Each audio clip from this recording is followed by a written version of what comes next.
भर्तृहरि ने अपने जीवन में उल्लेख किया है, राज्य छोड़ दिया।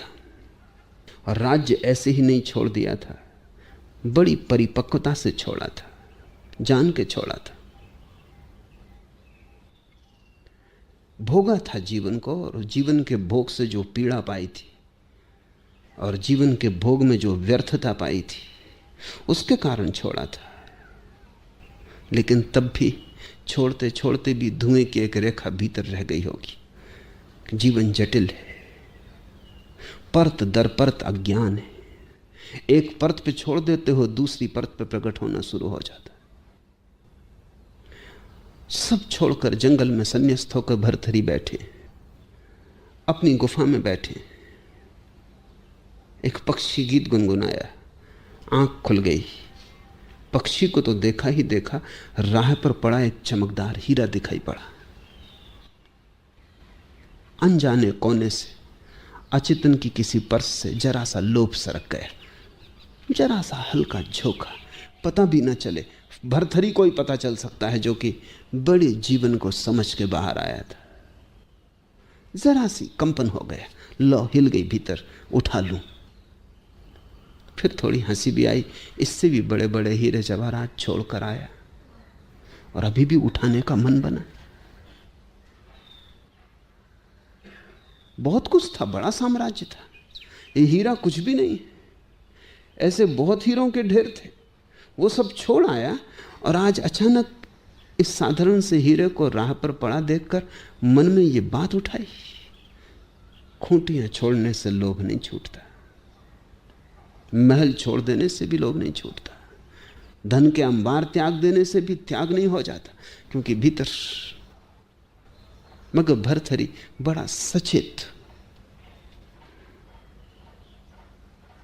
जागरूक व्यक्तित्व है। पहचान लिया, पकड़ लिया, होश में आ गया कि नहीं, ये बात क्या हुई। और जब ये मन में मंथन चलता था, ये जब मन का विश्लेषण चलता था कि लोभ कहां से उठाया, क्षण भर पहले नहीं था, आंख बंद थी, ध्यान में लीन था, कहां से, किस परत से, और बाहर से तो नहीं आया, कोई हीरा तो नहीं भेज रहा है ये लोभ।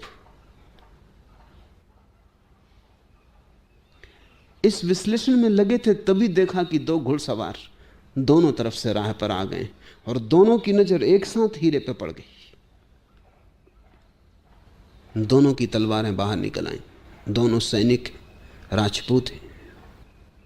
दोनों ने अपनी तलवारें हीरे के पास टेक दी और कहा कि पहले नजर मेरी पड़ी। दूसरे ने कहा तुम गलती में हो, नजर पहले मेरी पड़ी और अब निर्णय सिवाय तलवार के और कोई नहीं, कोई और निर्णायक हो नहीं सकता। दोनों को पता भी नहीं कि एक तीसरा व्यक्ति भी छिपा गुहा में बैठा है जो देख रहा है। तलवारें चल गईं। क्षण भर पहले दोनों जीवित थे, क्षण भर बाद दोनों की लाशें पड़ी थी।